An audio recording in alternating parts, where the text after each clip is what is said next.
আসসালামু আলাইকুম। আপনারা যারা সরকারি চাকরির প্রস্তুতি নিচ্ছেন, যারা বর্তমানে সরকারি চাকরিতে কর্মরত আছেন কিংবা যারা দেশের আইন ও প্রশাসন ব্যবস্থা সম্পর্কে জানতে আগ্রহী, তাদের প্রত্যেকের জন্য আজকের এই ভিডিওটি আমি আবারও বলছি, অত্যন্ত গুরুত্বপূর্ণ। কেন জানেন? কারণ একটি দেশের রাষ্ট্রযন্ত্র চলে যাদের হাত দিয়ে, তারা হলেন সরকারি কর্মচারী। আর এই সরকারি কর্মচারীদের নিয়োগ থেকে শুরু করে তাদের বেতন, পদোন্নতি, শাস্তি, এমনকি অবসরের পর তারা কি সুবিধা পাবেন, সবকিছুই নির্ধারিত হয় একটিমাত্র আইনের মাধ্যমে। আর সেটি হল সরকারি চাকরি আইন ২০১৮। আজকের এই ভিডিওতে আমরা সরকারি গেজেট থেকে সরাসরি এই আইনের প্রতিটি ধারা, প্রতিটি নিয়ম একেবারে সহজ বাংলায় আপনাদের সামনে তুলে ধরব। আপনি জানলে অবাক হবেন, এই আইনে এমন কিছু প্রোটেকশন বা সুরক্ষা কবচ সরকারি কর্মচারীদের দেওয়া হয়েছে যা সাধারণ মানুষের ধারণারও বাইরে। আবার এমন কিছু কড়া নিয়ম আছে যা না জানলে মুহূর্তেই আপনার চাকরি চলে যেতে পারে। তাই ভিডিওটি না টেনে শেষ পর্যন্ত দেখুন, কারণ ভিডিওর শেষে আমি এই আইনের ভেতর লুকিয়ে থাকা এমন কিছু গোপন ও গুরুত্বপূর্ণ তথ্য বা লুপহল আপনাদের জানাবো, যা আপনি এর আগে হয়তো কখনোই কল্পনাও করেননি। বিশেষ করে অবসরের পর বিদেশ যাওয়া এবং রাজনীতি করা নিয়ে এমন কিছু তথ্য দেব যা আপনার চোখ খুলে দেবে। চলুন তাহলে মূল আলোচনায় প্রবেশ করা যাক। প্রথমেই আমরা জানব এই আইনটি আসলে কাদের জন্য। আইনের শুরুতেই এর প্রয়োগ সম্পর্কে স্পষ্ট বলা হয়েছে। গণপ্রজাতন্ত্রী বাংলাদেশের সংবিধানের ১৩৩ অনুচ্ছেদের ক্ষমতা বলে এই আইনটি তৈরি করা হয়েছে। সহজ কথায়, প্রজাতন্ত্রের কর্মে নিয়োজিত সকল সরকারি কর্মচারীর জন্য এই আইন প্রযোজ্য। তবে সাবধান, এখানে কিছু ব্যতিক্রম আছে।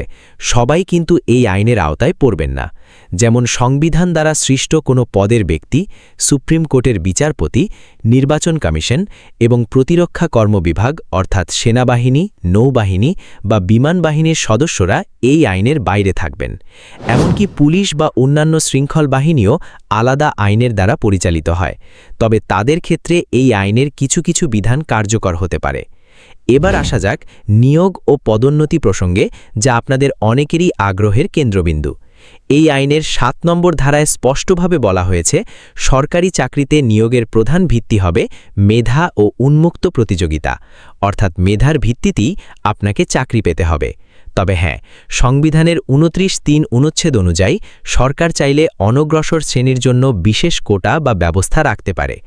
আরেকটি গুরুত্বপূর্ণ বিষয় হল, বাংলাদেশের নাগরিক নন এমন কাউকে প্রজাতন্ত্রের কর্মে নিয়োগ দেওয়া যাবে না। অর্থাৎ সরকারি চাকরি করতে হলে আপনাকে অবশ্যই বাংলাদেশের নাগরিক হতে হবে। নিয়োগ তো হলো, কিন্তু পদোন্নতি বা প্রমোশন কিভাবে হবে?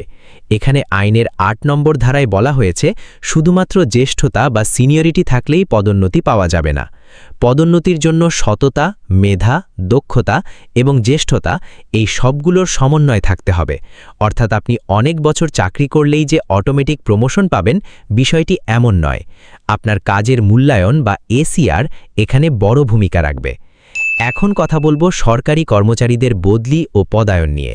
অনেকেই মনে করেন বদলি বুঝি শাস্তিমূলক ব্যবস্থা, কিন্তু আইনের ১১ নম্বর ধারা অনুযায়ী সরকার বা উপযুক্ত কর্তৃপক্ষ জনস্বার্থ ও প্রশাসনিক প্রয়োজনে যে কোনো কর্মচারীকে দেশের যে কোনো স্থানে বা যে কোনো পদে বদলি করতে পারে। এটি সরকারের একচ্ছত্র ক্ষমতা। এখানে না বলার কোনো সুযোগ নেই। এবার আসি এই আইনের সবচেয়ে স্পর্শজনক এবং আলোচিত অংশে, সেটি হলো ফৌজদারি অপরাধ ও গ্রেফতার। আপনি যদি সরকারি কর্মচারী হন এবং আপনার বিরুদ্ধে কোনো ফৌজদারি মামলা হয়, তাহলে পুলিশ কি চাইলেই আপনাকে গ্রেফতার করতে পারবে? উত্তর হলো না। আইনের ৪১ নম্বর ধারাটি খুব ভালো করে শুনুন। এখানে বলা হয়েছে, কোনো সরকারি কর্মচারীর দায়িত্ব পালনের সাথে সম্পর্কিত কোনো অভিযোগে যদি ফৌজদারি মামলা হয়, তাহলে অভিযোগপত্র বা চার্জশিট আদালতে গৃহীত হওয়ার আগে তাকে গ্রেফতার করতে হলে সরকার বা নিয়োগকারী কর্তৃপক্ষের পূর্বানুমতি নিতে হবে। এটি একটি বিশাল সুরক্ষা কবচ। তবে মনে রাখবেন, চার্জশিট হয়ে গেলে বা মামলাটি যদি ব্যক্তিগত কোনো অপরাধের কারণে হয় যা দায়িত্ব পালনের সাথে সম্পর্কিত নয়, সেক্ষেত্রে এই সুরক্ষা পাওয়া নিয়ে আইনি বিতর্ক থাকতে পারে। যদি কোনো সরকারি কর্মচারী ফৌজদারি মামলায় ১ বছরের বেশি মেয়াদে কারাদণ্ডে দণ্ডিত হন, তাহলে তাকে চাকরি থেকে বরখাস্ত করা হবে। আর যদি ১ বছরের কম কারাদণ্ড হয়, তাহলে কর্তৃপক্ষ তাকে তিরস্কার, পদোন্নতি স্থগিত বা নিম্ন পদে অবনমিত করার মতো লঘু দণ্ড দিতে পারে। আর কোনো কর্মচারী যদি দেনার দায়ে দেউলিয়া হয়ে কারাগারে আটক থাকেন, তাহলে তাকে তাৎক্ষণিকভাবে সাময়িক বরখাস্ত করা হবে। আপনারা অনেকেই প্রশ্ন করেন, সরকারি চাকরিতে শাস্তি কি হতে পারে? সরকারি চাকরি আইন 2018-র 30 থেকে 32 নম্বর ধারায় শৃঙ্খলা ও আপিল নিয়ে বিস্তারিত বলা হয়েছে। শাস্তি দুই ধরনের হতে পারে, লঘুদণ্ড এবং গুরুদণ্ড। লঘুদণ্ডগুলোর মধ্যে আছে তিরস্কার, নির্দিষ্ট মেয়াদের জন্য পদোন্নতি বা বেতন বৃদ্ধি স্থগিত রাখা বা বেতন স্কেলের নিচের ধাপে নামিয়ে দেওয়া। আর গুরুদণ্ড বা বড় শাস্তিগুলো হল নিম্ন পদ বা নিম্ন বেতন স্কেলে অবনমিত করা, বাধ্যতামূলক অবসর প্রদান, চাকরি থেকে অপসারণ এবং সবচেয়ে ভয়াবহ হল চাকরি থেকে বরখাস্ত করা। মনে রাখবেন, অপসারণ এবং বরখাস্ত এক জিনিস নয়। বরখাস্ত হলে আপনি ভবিষ্যতে আর কোনো সরকারি চাকরি বা রাষ্ট্রের কোনো কাজে নিয়োগ পাওয়ার যোগ্য থাকবেন না, কিন্তু অপসারণ হলে ভবিষ্যতে অন্য কোনো সরকারি চাকরিতে আবেদনের যোগ্য হারাবেন না। এখন প্রশ্ন হল, এই শাস্তিগুলো কখন দেওয়া হয়? আইনের আওতায় যদি কোনো সরকারি কর্মচারী অসদাচরণ করেন, পলায়ন করেন, দুর্নীতি করেন বা নাশকতামূলক কাজে জড়িয়ে পড়েন, তবেই তার বিরুদ্ধে বিভাগীয় মামলা শুরু হয়। আর এই বিভাগীয় মামলার তদন্তেই দোষী সাব্যস্ত হলে উপরের শাস্তিগুলো কার্যকর হয়। চাকরির বয়স এবং অবসর নিয়েও এই আইনে স্পষ্ট নির্দেশনা আছে। সাধারণ সরকারি কর্মচারীদের অবসরের বয়সসীমা 59 বছর, আর যারা মুক্তিযোদ্ধা হিসেবে স্বীকৃত তাদের অবসরের বয়স 60 বছর। তবে এখানে একটি খুব ইন্টারেস্টিং ক্লজ বা ধারা আছে, যা অনেকেরই ভয়ের কারণ। সেটি হলো আইনের 45 নম্বর ধারা। এখানে বলা হয়েছে, কোনো কর্মচারীর চাকরির মেয়াদ 25 বছর পূর্ণ হওয়ার পর যদি সরকার মনে করে যে জনস্বার্থে তাকে অবসরে পাঠানো প্রয়োজন, তাহলে সরকার কোনো কারণ দর্শানো ছাড়াই তাকে অবসরে পাঠাতে পারবে। আবার উল্টোভাবে, কোনো কর্মচারী যদি 25 বছর চাকরি করার পর মনে করেন তিনি আর চাকরি করবেন না, তাহলে তিনিও স্বেচ্ছায় অবসরে যেতে পারেন। এই 25 বছরের রুল বা 25 বছর পূর্তিতে সরকারের বাধ্যতামূলক অবসরে পাঠানোর ক্ষমতাটি প্রশাসনের হাতে একটি বড় হাতিয়ার।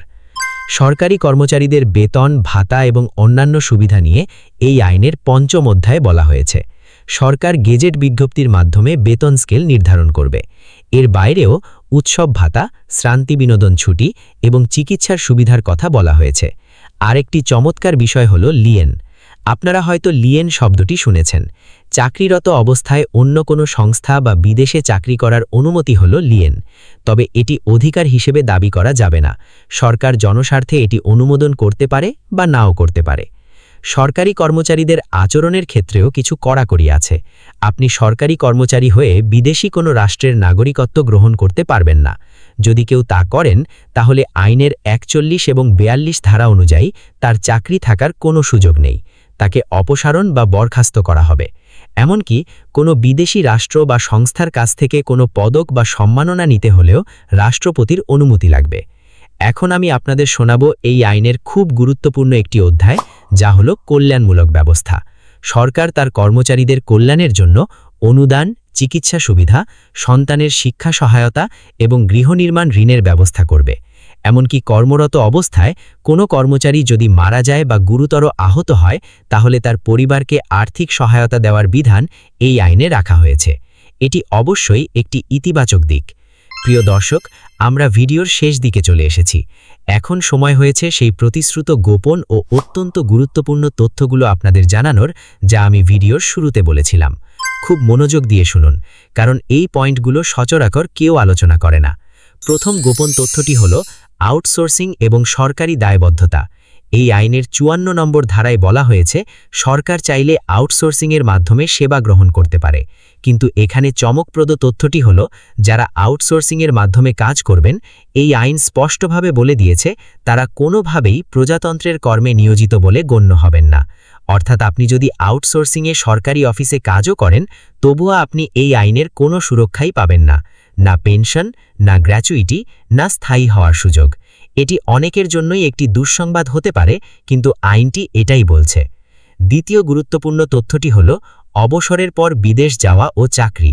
অনেকেই ভাবেন সরকারি চাকরি থেকে অবসরের পরও মনে হয় সরকারের অনুমতি নিয়ে চলতে হয়, কিন্তু আইনের 52 নম্বর ধারাটি খুব ভালো করে পড়ুন। এখানে বলা হয়েছে, চাকরি থেকে অবসরে যাওয়ার পর পিআরএল বা অবসরোত্তর ছুটি ভোগরত অবস্থা ছাড়া অন্য যে কোনো সময়ে বিদেশ যাওয়া বা বিদেশি কোনো সংস্থায় চাকরি করার জন্য সরকার বা কর্তৃপক্ষের কোনো অনুমতির প্রয়োজন হবে না। আমি আবারও বলছি, অবসরের পর পুরোপুরি মুক্ত হলে আপনি স্বাধীনভাবে বিদেশ যেতে পারবেন বা বিদেশি সংস্থায় কাজ করতে পারবেন। অনুমতি লাগবে না। এটি এমন একটি স্বাধীনতা যা অনেকেই জানতেন না। তৃতীয় এবং সম্ভবত সবচেয়ে শক্তিশালী তথ্যটি হল রাষ্ট্রপতির ক্ষমা। আইনের ৫৬ এবং ৫৭ নম্বর ধারায় এমন কিছু ক্ষমতার কথা বলা হয়েছে যা হয়তো আপনি কল্পনাও করেননি। যদি কোনো সরকারি কর্মচারীর বিরুদ্ধে কোনো দণ্ড বা আদেশ দেওয়া হয় এবং তিনি যদি মনে করেন তার প্রতি অবিচার হয়েছে, তিনি রাষ্ট্রপতির কাছে আপিল করতে পারেন। আর রাষ্ট্রপতি সংবিধানের ক্ষমতা বলে যে কোনো দণ্ড মওকুফ করতে পারেন বা যে কোনো আদেশ বাতিল করে দিতে পারেন। এমনকি আইনের কোনো বিধান প্রয়োগের ফলে যদি কোনো জটিলতা সৃষ্টি হয়, তবে সরকার গেজেট আদেশ দ্বারা সেই জটিলতা দূর করতে পারে। অর্থাৎ আইনের ঊর্ধ্বে গিয়েও বিশেষ পরিস্থিতিতে সিদ্ধান্ত নেওয়ার ক্ষমতা সরকারের হাতে রাখা হয়েছে। চতুর্থ বিষয়টি হল পারিবারিক পেনশনের সংজ্ঞা। আমরা সাধারণত পরিবার বলতে যা বুঝি, সরকারি চাকরির আইনে পরিবারের সংজ্ঞা একটু আলাদা এবং এটি আপনার মৃত্যুর পর পেনশনের টাকার জন্য অত্যন্ত জরুরি। এখানে পরিবার বলতে বোঝানো হয়েছে পুরুষ কর্মচারীর ক্ষেত্রে তার স্ত্রী বা স্ত্রীগণ এবং মহিলা কর্মচারীর ক্ষেত্রে তার স্বামী এবং তাদের সাথে বসবাসরত এবং তাদের ওপর সম্পূর্ণ নির্ভরশীল সন্তান, পিতা, মাতা এবং প্রতিবন্ধী ভাইবোন। খেয়াল করবেন, সম্পূর্ণ নির্ভরশীল কথাটি এখানে ট্রিকি পয়েন্ট। নির্ভরশীল না হলে কিন্তু তারা এই সুবিধার অন্তর্ভুক্ত হবেন না। প্রিয় দর্শক, সরকারি চাকরির আইন ২০১৮ শুধুমাত্র একটি আইনের বই নয়, এটি লক্ষ লক্ষ মানুষের জীবন ও জীবিকার দলিল। আজকের এই ভিডিওতে আমরা চেষ্টা করেছি সেই দলিলের প্রতিটি পাতা থেকে নির্যাস বের করে আপনাদের সামনে সহজভাবে উপস্থাপন করতে। ২৫ বছর পূর্তিতে বাধ্যতামূলক অবসর, গ্রেফতারের আগে অনুমতি এবং আউটসোর্সিং কর্মীদের স্ট্যাটাস, এই বিষয়গুলো জানা থাকা আপনার ক্যারিয়ারের জন্য লাইফ সেভিং হতে পারে। ভিডিওটি যদি আপনাদের বিন্দুমাত্র উপকারে আসে, তবেই আমাদের পরিশ্রম সার্থক হবে। এই আইন নিয়ে আপনাদের মনে যদি কোনো প্রশ্ন থাকে বা কোনো নির্দিষ্ট ধারা সম্পর্কে আরও বিস্তারিত জানতে চান, তবে নিচে কমেন্ট করে অবশ্যই জানাবেন। আমরা চেষ্টা করব আপনাদের প্রতিটি প্রশ্নের উত্তর দিতে। আজকের মতো এখানেই বিদায় নিচ্ছি। দেখা হবে পরবর্তী ভিডিওতে আরও নতুন এবং গুরুত্বপূর্ণ কোনো বিষয় নিয়ে।